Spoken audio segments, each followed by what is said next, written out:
Second, we're gonna have the Chromonite. Yes, indeed. Green flag. The Music at the Mall series. Yes, indeed. Yeah, so it's gonna be pretty awesome. Pretty awesome. Just come on by 2 to 4 every Saturday in November. We're gonna have different bands with different genres. So make sure you come on out. The one, you don't want to miss them all, but right here in our studio live, we do have members of the Smooth Band who will be November 16th. Doing what? From 2 to 4. 2 to 4 doing what? 2 to 4. Performing. Who doing what? Music at the Mall. Oh, Music at the Mall? What's the name of the band? What's the name of the band? I already said it. I already said it. Oh, okay. All right. Anyway, hey, so we're going to come on back, to Miss Lady Q. Yeah.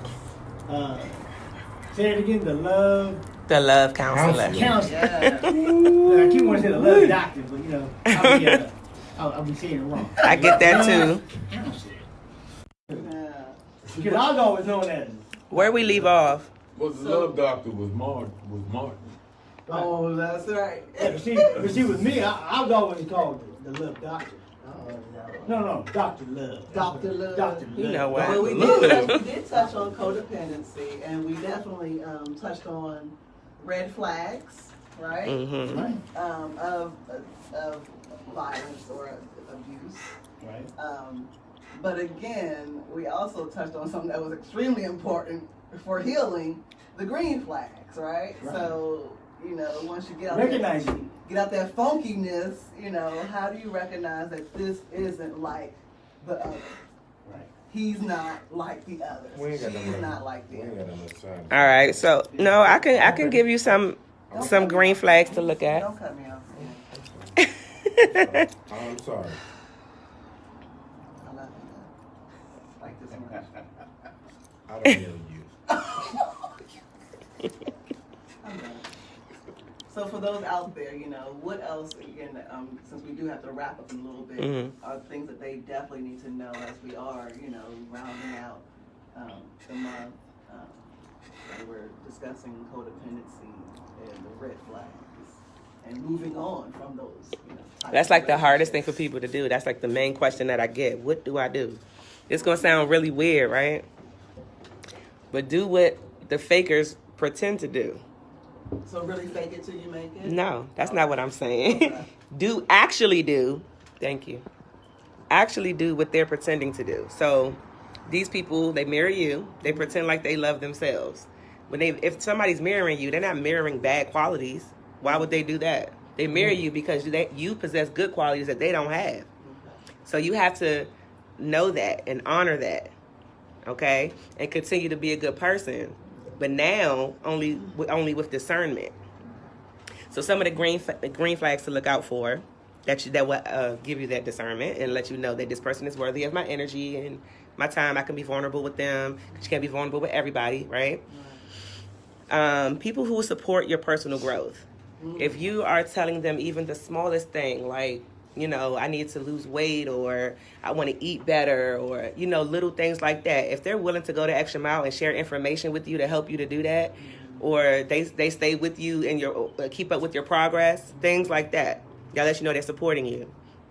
If they're self-reflective, again, you can't change anything that you don't take accountability for.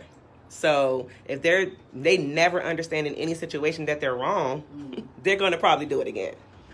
So they have to be self-reflective. If they practice self-care. So again, we're talking about people that we don't want to be with who are toxic, who don't practice self-care. They put their energy into the illusion that they're taking care of themselves. So they try to make themselves look good on the surface. Self-care is also internal. What are you doing to heal? What are your triggers? They don't ever want to talk about that, and every time you say something about their past, you could tell shame comes out because they're aggressive or I don't want to talk about it. Things like that, they're not working on that. Okay? If they have long-standing friendships, we talked about how they relationship hop. It's not just their romantic relationships, it's also friendships. Okay? So they will have different group of people around them every single time they change their identity. You want to stay away from people like that. People who have long-lasting friendships that are good, healthy relationships from like childhood or school, even within their family, pay attention to stuff like that. If they're empathetic, again, I told you that's how my relationship, that was the moment I knew that this person was not for me because he could not be empathetic to even my grief. Right? If you're crying in front of somebody and they're just staring at you with a blank face, they can't even feel what you're feeling or even, enough to understand it and comfort you. That's a red flag. So the green flag would be they're empathetic and they're able to say, dang, I can't imagine how you're feeling, but I know that you're hurting. Okay? Vulnerability. This goes back to being self-reflective, because if they can't be vulnerable with you, if they feel like you're attacking them every time you bring up something, you might be trying to help them promote their growth, but they feel attacked. Okay? So if they can't be vulnerable with you, stay away from that. Self-sufficiency. So you have people who are always getting all their needs fulfilled by other people. Everything they need. My mom's doing this, my sister doing that, somebody watching my kids, I got a job through this person fixing my resume. What are you doing for self? Self-sufficient people who want to grow, they take the initiative and do things on their own, and they get things done, and they have resources. They use their resources. Not just other people. Don't use people, they use their resources. Okay? So people who want to take your network and they don't want to do the work, they want to take the credit for things you do, stay away from that. Okay? If they have healthy hobbies. So a lot of people who, in order to be a person that does not reflect or take accountability, they usually have some type of addiction or unhealthy coping mechanism. Okay, so you want to deal with people who have healthy hobbies that help them grow and flourish and learn. Such as? So this could be something like traveling, okay, or going someplace with nature, okay, sitting still. Now you do have some people who go to church, and they're still manipulative, so you have to pay attention. Right. A lot of times I would ask a question like, what did you learn during that sermon? Yep. If they can't tell you that, we have a problem. All right? Communicate openly. And I want to add effectively as well, because you can communicate openly and make it seem like you're being vulnerable, but what is the point of what you're saying? Is it productive? What are we going to do with this information now? Okay? And that they honor your boundaries. So, again, manipulators like to push boundaries. You want to stay away from that. So people who honor your boundaries and they say, okay, I understand that, I respect that. Okay, now I'm going to do what I can outside of that because you have that boundary up. That's a green flag. That means that they want you to wait. They want to wait until you trust them enough to maybe not have that boundary anymore, or you let it down yourself. They're not going to push you to do it. Right. Okay? And then the last one is that they take responsibility for what they do. Even if it's something in the past. If they made a whole bunch of mistakes and, now they're saying, I want to be a better person. So I know I did that. Now let me learn a lesson from it. Right. Not just, I did that, stop talking about it. Why are you talking about my past? Why are you bringing it up? They take a responsibility for it and say, that's not me anymore. I can be different. That's a green flag. All right. We Well, we you learned just got a lesson today. lesson from Miss Lady Q, the love counselor. We're gonna have you back for some more shows. You don't have to stop right here in October. That's fine. We're gonna continue it on. she I'm might sure take my job. there's a lot of things we can learn, a lot of You're so things we silly. can ask, and a lot of things you can answer. But we just want to thank the caller for calling in. We want to thank everybody for tuning in to the Smooth Hour. Got anything to say? I tell you, I just get blown away every time she comes Yeah. because she drops a lot of knowledge, and so I just really, really appreciate her when she comes on the show. I look forward to it every time. I'm really thinking in terms of maybe doing this like monthly or bi-monthly, just having her on to drop some little jewels and things because what I do like is that I'm sure she's helping a lot of our listeners. Yeah. And I'm learning a lot. Yeah. And Thank you for having her on. Yeah. Yeah, absolutely. And like with the caller that called in, actually the past couple callers, they even shared their stories and they shared some insights where now people that are listening are going, you know what, I'm not the only one. Yeah.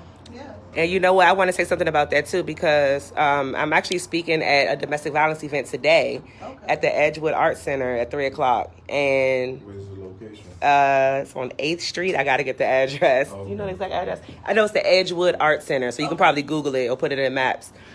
And you can, it's free. DC? It's in DC on 8th That's Street. over there by 4th Street. Yeah. To register, you would go to herstoryevent.eventbrite.com. It's free. So it's just a matter of a head count. That's why you have to register. But the bottom line is that silence breeds violence.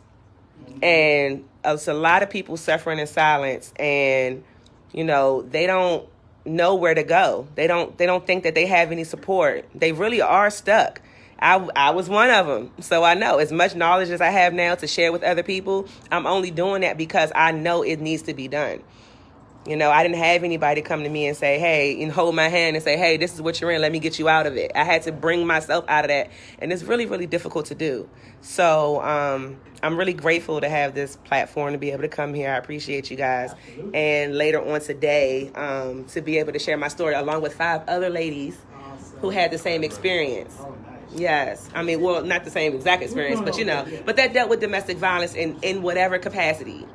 Okay. And then I also want to say that I know it happens with males as well. So, you know, Mike and I know he don't want to speak on, you know, live, but we are kind of coming up with ways to have a platform to bring awareness to it happening to males as well, That'd be amazing. so that males can have a voice. Yeah, fellas, y'all gotta speak up sometimes. Yeah, I mean, 'cause, you don't have to be the wrong man. is wrong. You know what I'm saying? Wrong is wrong. Yeah. Yeah. It is wrong. It doesn't matter who it is. Next week, November 2nd, we're going to have a special guest, right? Is it the 2nd or the 5th? Next week is we're gonna have Oh, that's right, for men's. Kimberly Williams with the director of the Mental health, men's men's, men's mental health. Yeah. Men's mental health. Yep. Yeah, so Yeah.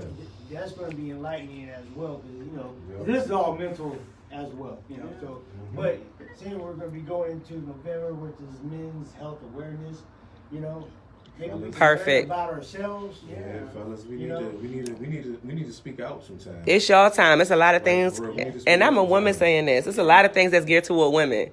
Right. You need to have your time and your platform be able to speak and express yourself, and that's just what it is. Like Absolutely. we have to get rid of this stigma. Like, hey, we're going to close this out with some Chrononauts. This Oh, is... yeah. I appreciate y'all Just listening good today, quality. calling in, and thank you Q, thank you Trey, thank you E, thank you brother. Thank y'all. Have a good one.